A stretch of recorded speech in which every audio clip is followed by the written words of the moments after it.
going to move on just ahead of our next discussion panel, and we've got a few questions for you. So once again, this is just a couple of questions. If you scan the QR code, you may need to zoom in using your mobile. If you scan this code, we've got a couple of questions, and then we're going to go straight into our next panel. Give you all a second to do that before I move it on. These questions do relate to our next panel as well. Okay, so these, the live results, and that's 100%, but it's changing all the time, as we can see. Do you feel your organisation's board, as well as its executive team, represents and welcomes the opinion and thoughts of their female colleagues? So a slightly mixed result, but the overall majority is yes. Since its inception, is the Muslim charity and voluntary sector improving in its representation of the female workforce? A little bit more of a divide on this one. It's interesting to see, but we do have quite a high for not sure as well. Okay. Take this, back one. We should now be moving on to our next panel, which I'm going to be introducing our chair. I'm just trying a little bit of difficulty with the video. Come back to, no. If we can just get the slide up, please, for the next panel, which is Pioneering Women, just as I introduce the speakers. Oh, thank you. Great, thank you very much. Always a technical hitch, but it's fine. Right, I'm introducing now the sisters who are going to be joining us for this next discussion panel. And this panel is being hosted today, chaired today, by Lucy Bushill-Matthews. Lucy, for those of you who don't know her, was until recently the Chief Operating Officer at National Zakat Foundation. She's a trustee, a finance chair, and a senior advisor on governance to charities. And she and the other panelists today will be talking to you about being a pioneering woman.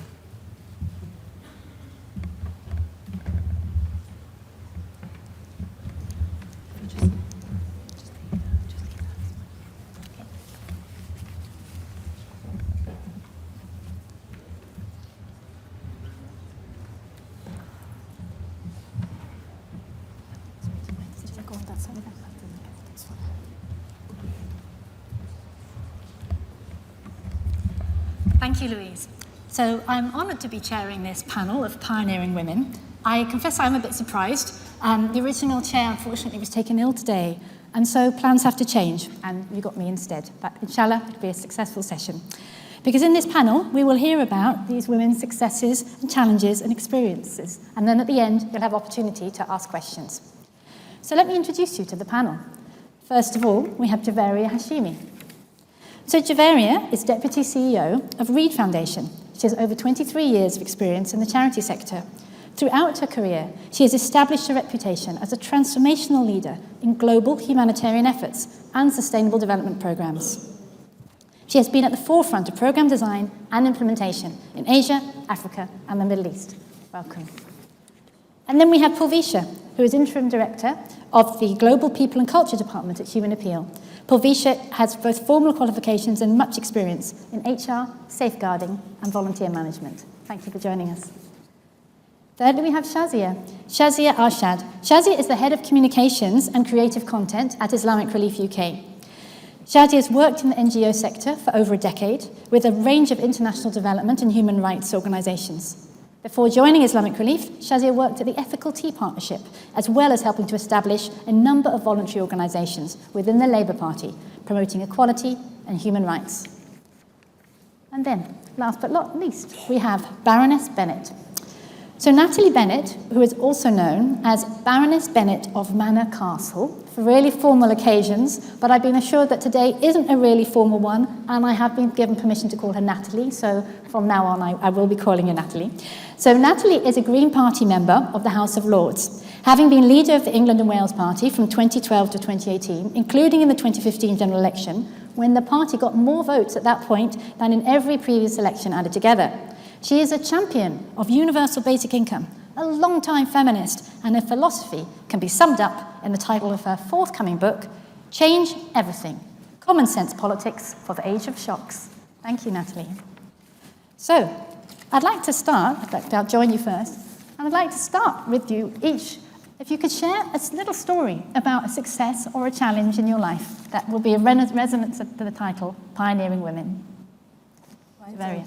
Thank you very much. Assalamu alaikum and Bismillah ar-Rahman ar-Rahim. So a few years ago, I remember, this was like 5-6 years ago, when I was in middle management, and I remember we had an intern program, and I had a young lady walk in as an intern at an organization I was working at. And we just got along to talking, and she wanted to understand where I started, how I was working, and what got me where I was. So I kind of started discussing, I was managing a young family, and then also got into full-time education and managing a full-time career as well.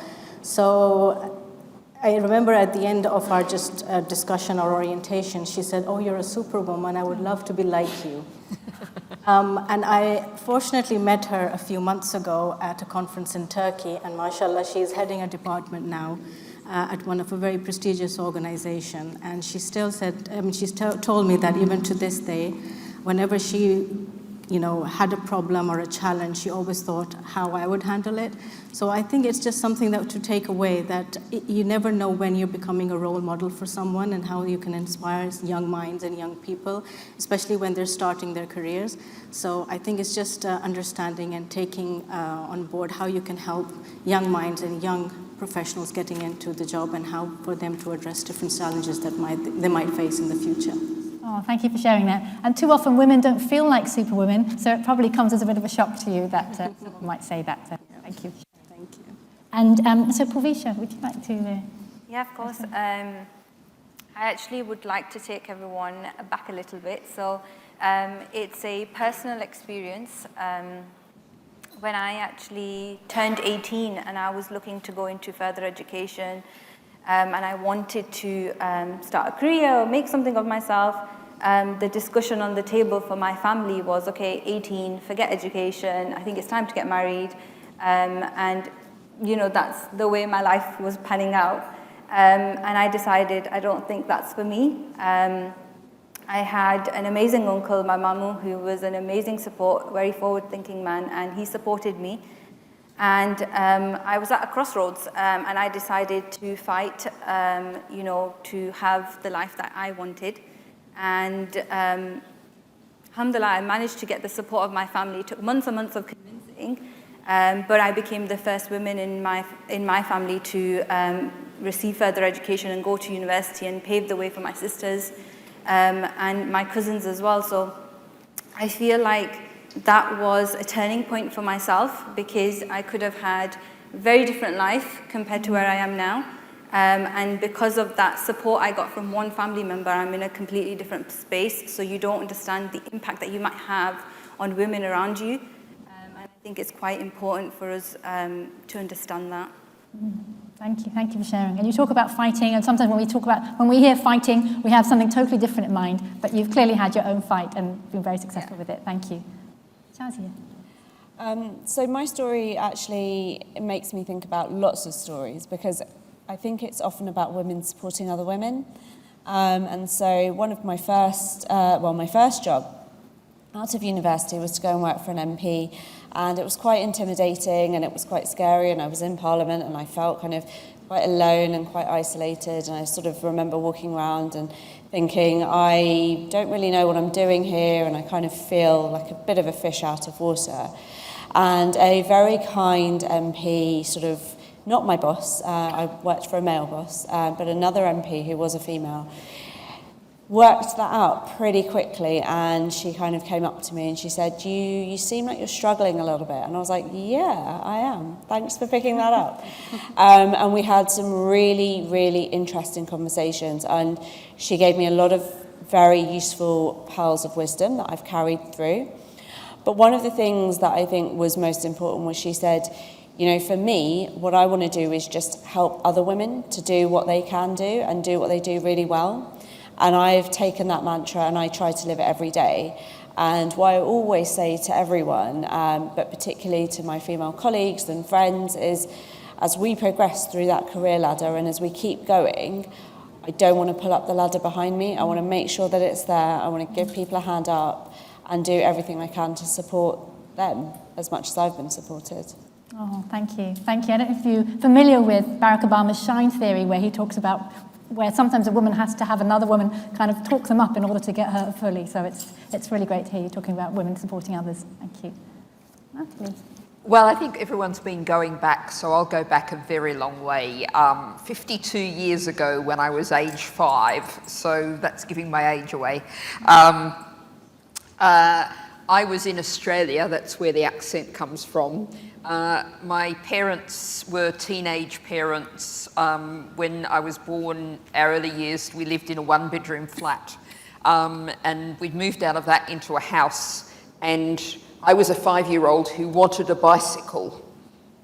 And I was told, and this came from my very aspirational working class grandmother, that I couldn't have a bicycle because I was a girl. And 5-year-old me went, "That's not fair." And that's when I became a feminist. I've been a feminist ever since, even though I didn't know the word then. And one of the messages that I always bring to all audiences is that everyone at every age needs to make politics what they do not have done to them. And I was speaking to a very smart group of 10 and 11-year-olds in Yorkshire, and I was delivering that message, the same message I give to everyone in this room today. And one of the smart 10-year-old girls asked me, "So when you were our age, did you do politics?" And it's one of those things when you're on a platform and you think, "Oh dear, what do I say here at this point?" and think very fast. But I said, and it was true, that I was trying to do politics. I was storming around. I kept encountering situations in Australia then where people kept telling me not only could I not do something because I was a girl, but I shouldn't even want to do it because I was a girl. But I didn't know that the way you change things is by people getting together. My 10-year-old me tried to take on things on my own, and that never worked very well. So the lesson I would bring from that, and shares very much with the other stories, is it's people getting together that change things. One person alone cannot make the kind of changes that we need to make. Thank you, Natalie. I love the way you took charge of your own life, age 5. It must have been such a scary daughter to have.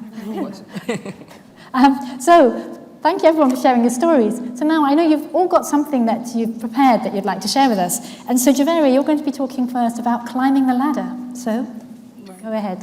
Thank you. So first of all, thank you to MCF for arranging this platform, especially in this session on pioneering women. So it's really appreciated, and giving me the opportunity to speak on the topic climbing the ladder and give my personal insight. So as the subject speaks for itself, that obviously it represents various steps and stages that everyone goes through to get somewhere, to grow professionally and also personally. But it takes great perseverance, determination, and resilience. And it means having a purpose in mind and focus, goals, and professional growth to get to your career goals and professional goals as well. And historically, we've seen great roles that female leaders have played in history and the charity sector, and the positive impact that they've had on the sector as well. However, women still face a number of challenges during this ascent especially. And what I've learned with my personal experience and also working around women is that women are excellent multitaskers. We are juggling marriages, we're managing families, young families, older families, in-laws, children, caring for aging parents, and the numerous school runs I've had to manage with board meetings and departmental meetings with my twins. And it's so many personal events that you also get to miss.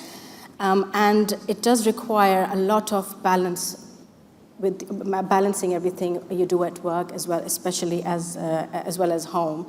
And I know that all the women leaders that are sitting in the audience as well as the esteemed panel is that we could not have done it without the excellent support of our family members, Like Pulvisha mentioned, she still recalls that one family member who supported her at the beginning of her journey.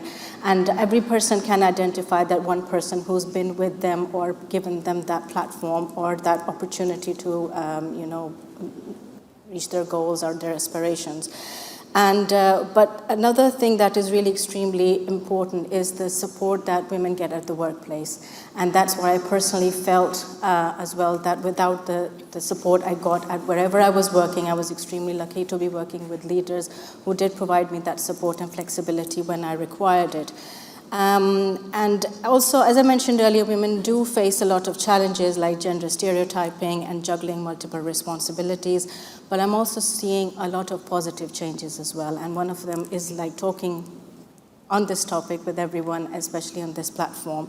So organizations are now also understanding the importance of gender diversity and at all levels, especially in leadership, but we still need to go a long way. What I would now like to focus a bit more is what is our responsibilities as women in leaders, and this positions what we need to be doing more as well to help other aspiring women to become trailblazers and climb their own ladders as well. First of all is to provide timely access to opportunities and growth to young women, and to nurture that spark you may see in a young intern or apprentice. And I would like to hone on this in a bit more because just like the example I gave in the beginning, is that you never know who you might be inspiring by a few words that you might be saying or how you're making them feel. So it's really important to take note of those young individuals who want to become young leaders of the future and provide them that opportunity as well. And provide the much-needed support to working mothers and those with caregiving responsibilities. Also set examples, employ women in leadership, but not only as a tick box exercise, and as I believe some of the speakers were mentioning before as well, is that we need to bring on women into these positions, but also give them the platform to make those important decisions which are going to be taken on by the organization as well. And another thing I've learned is having female representatives in the field also make a huge difference. Having a female country director has a huge positive impact on program design as well as delivery. Like I mentioned before, giving women access to decision-making platforms and make them feel heard, they can bring a lot to the table. Also have open conversations with your staff in the organization as well, and development and training programs and plans for all staff to understand the importance of having women in leadership. It removes biasness but has a trickle-down effect, especially on men, which encourage other women, like in their own families, their daughters, wives, sisters, to strive to become leaders in their own profession. And lastly and not least, I encourage and provide, it's really important that we provide inspiring executive mentorship programs in leadership to young women, and to not only help them climb their own ladder, but build their capacities to face and address different challenges of the future. As charities are growing, younger charities are becoming bigger and bigger, and as we heard before, there are lots of governance-related charities that charities are now feeling.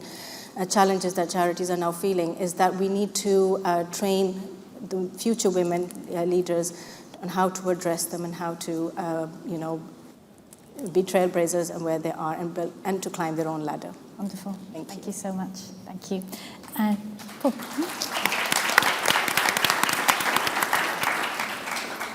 Pulvisha, you're now going to talk with us about Beyond Faith, HR, People and Culture. Yeah. So I actually, I'm here to talk about the challenges faced by women in the workplace, but oh gosh, I'll have to hold it here. I'm here to talk about the challenges faced by women in the workplace, but actually I wanted everyone to take a couple of steps back really, because before we even get to the workplace, there are so many things we have to battle with, and they start from a very early, young age. Even when we start early education, there are stereotyping and low expectation from teachers, and not just teachers, sometimes even from parents. As a female, there isn't an expectation that you're going to have an amazing career or go on to make huge change. During school as well, especially being Muslim, looking different, wearing a scarf maybe, or even having a different type of name can sometimes result in bullying. And it severely knocks the confidence of young females. To a degree that I think even when you get to the workplace, you're not even confident in yourself as a woman or as someone that has the ability to do even the most simple of things. And during this time where we're going through high school, we're going through education, there's a lack of women role models in our lives. So we don't see in our families these amazing women who have achieved amazing things and we want to be like them. And when we don't see that, we ourselves don't have expectations of going to do bigger and better things. I never in my life thought I'm going to be where I am, and I don't think I ever aspired for it. Not until I actually started working did I think, you know what, I'm actually good at what I do, and I want to be better, and I want to make it to the top, and I want to make a difference. None of that was in my mind, not until I actually gained that confidence by coming into the workplace. So, I mean, all these barriers that we deal with while we're going through our early years, and then I talked about my personal experience as well. You know, we talk about further education, and the discussion on the tables at that time sometimes are very different. And then you try and battle through that. You get through further education, and somehow you've made it to the other side. And not everyone makes it, by the way. But somehow you've made it to the other side, and then you start thinking about, okay, I'm going to get a job, I'm going to start my career, and then you have an entire workplace battle, which is completely different to everything that you've just dealt with. And when you talk about a general workplace, you know, for Muslim women, it can be quite difficult. There's an unconscious bias as soon as you even start the interviewing process. You know, is this individual going to fit in with our culture? Is she going to mesh well with all of our other members of staff? You know, there's an aspect of socializing that we see in the workplace, which is very difficult for, I would say, Muslims overall, but especially Muslim women. We don't go to happy hour, you know, at 5 o'clock after work every day. Some of the dinners or Christmas parties that people have, you know, there's alcohol that's being served, there's food which is not halal. We don't feel comfortable in those situations. So we feel very removed from our other colleagues. And, you know, it begs the question, does that impact our promotions within the workplace? Does that impact our progression within the workplace? Because we haven't developed those relationships with others that other colleagues have done so easily. And then once you go through all of that, you've also got, okay, I'm wearing a scarf, I look a bit different, you know, do I fit in? Does your workplace even accommodate for you to practice your faith? Is there areas for prayer? Are you given breaks for prayer? Gosh, 1 minute left. You can stop.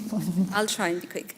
So you have all these challenges, and then you think about Muslim charities and Muslim organizations, and actually we get rid of all those challenges. So Muslim women should be thriving in our organizations. They should be at the top. 60% of women 60% of individuals in charity are women.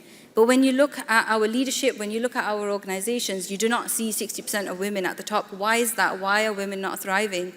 When we sort of deal with all of those challenges that they might deal with in other workplaces. So I feel like that we have made lots of progress over the last few years, but there's still a lot more that we need to do.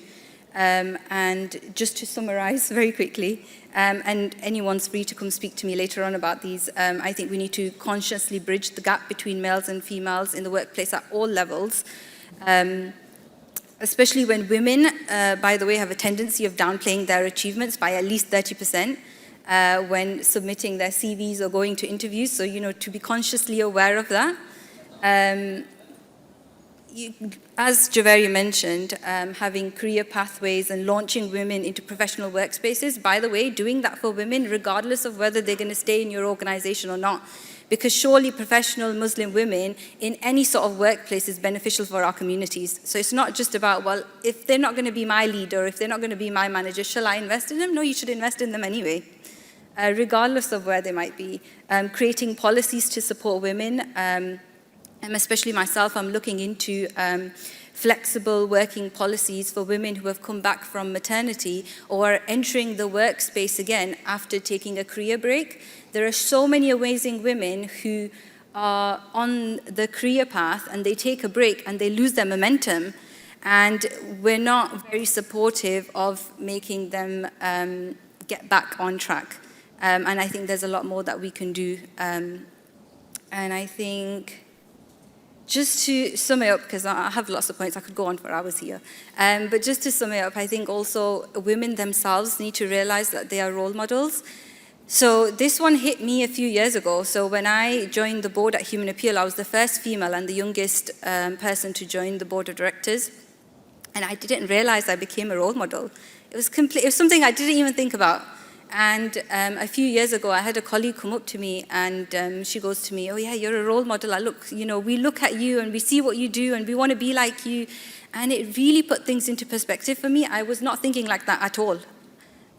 So I think it's good for us to understand that as women, especially women in leadership roles, we have a big responsibility to, like Shazia was saying before about, just not climbing the ladder. We're actually leaving that ladder for women behind us to climb as well. So I'm just going to sum it up there and just thank you to MCF again for having a Pioneering Women panel on the agenda. So thank you for that. Thank you.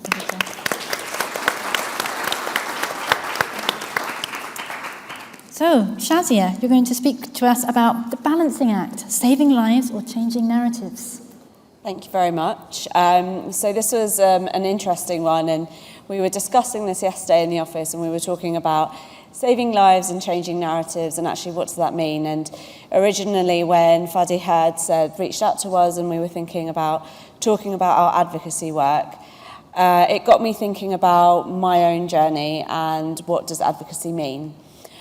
And I'm going to hark back to that story that I told at the beginning, and my first job was working in Parliament. And that was really important because what that told me was actually working in Parliament can be very useful. It can be incredibly helpful to help to change policy. It can help to change the narratives. It can help to create the long-lasting transformational change that so many of us in this room are seeking to create. We don't just want to give the person a fish for a day. We want to teach them to fish so that they can continue to feed themselves forever. And then we also want to make sure that the rivers are clean because the council are doing their job so that the fish thrive. And it's having that holistic approach. So the question, I think, was saving lives or changing narratives. And I think actually it's a bit of both. Because I think often what we do, and particularly as women, we think that we need to box ourselves off into one area. And actually we have so much more to give than that. The reality is that we all have many, many talents, and maybe we don't need to just focus on one thing. Maybe we can do more than one thing. And with advocacy and public affairs, when I think about what does advocacy and campaigning look like, actually it's that thing of being able to switch from maybe writing a policy briefing or, an advocacy statement to then communicating that and building out a strategy that you deliver to parliamentarians, in the UK or maybe internationally. Now, one of the interesting things about all of this work is when you're doing advocacy work and you are kind of trying to create long-lasting policy change, often you're having to pick specific issues. And since I've come into Islamic relief, it's been really interesting for me because there's been so many issues that we could be working on at any one time. And there are, quite frankly, more issues than there are solutions. The reality is that there is just so much in the world that needs fixing. But, of course, one of the biggest issues is how we support women and girls. What does justice for women and girls look like? And when we're being pioneering women, that's really one of the questions I think we need to ask ourselves. It's how do we create long-lasting change for women and girls? And that might be through the programs that we've seen. So we have some amazing programs where I hear about incredible women doing fantastic things in places like Mali or Kenya. But then it's about what do we do that's more than that? What do we do to take this to the next step? How do we get governments to take this challenge on? And actually, it was really interesting because just a few days ago, we were at the Labour Party conference, and it got me thinking about the wonderful Islamic Relief Honour Her campaign, which was a really fantastic campaign, talking about, you know, the importance of supporting women and girls in particularly difficult circumstances. But what was the most inspiring to me about that programme and about that campaign, and it was well before I joined Islamic Relief, but the reason that it stuck with me all these years was because Naz Shah, who is an MP, had managed to get the whole of the front bench to wear the Honour Her badges. And that was incredible. That was a woman taking on women's issues, taking on a really strong advocacy campaign, and using the really powerful platform that she had, not just to say we need to save lives, but actually to change the narratives, to say there is so much more that we need to do. As women, we need to work together. We need to ensure that we're getting that message across to everyone on every platform that we have. I think that got a bit loud there. Sorry, folks. I think the important thing is about building the campaigning and the advocacy into all of the work that we do. It's something that we do at Islamic Relief. And in fact, perhaps a slightly funnier story is that on my second day at Islamic Relief, I think it was my second day, the team were looking at the new organisational strategy, and I came in and I looked at the advocacy goal and I was like, I think I can do something with this. And I hope it was, you know, done in a constructive and helpful and useful way. But I put my own spin on things, I think, is probably the best way to put that. But I used my experience and I used my knowledge to really help build out an advocacy strategy that I think we can all be proud of, and that I think will help take that conversation into the next level. Because that's exactly what we want to do. We don't just want to every day be responding to the emergencies and the disasters. We want to be able to change the narratives. Wonderful. Thank you so much, Shazia.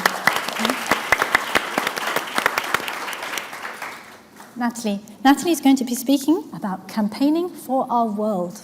I am indeed, but before I start that, I wanted to say just what a wonderful panel this has been to be on, and reflect off a couple of things that have been said. First of all, Pulvisha said about young people, and there's sometimes a tendency I find, I meet lots of people in the campaigning, the political world, to say, I've met this great young person, and in a few years' time, they'll be able to do great things.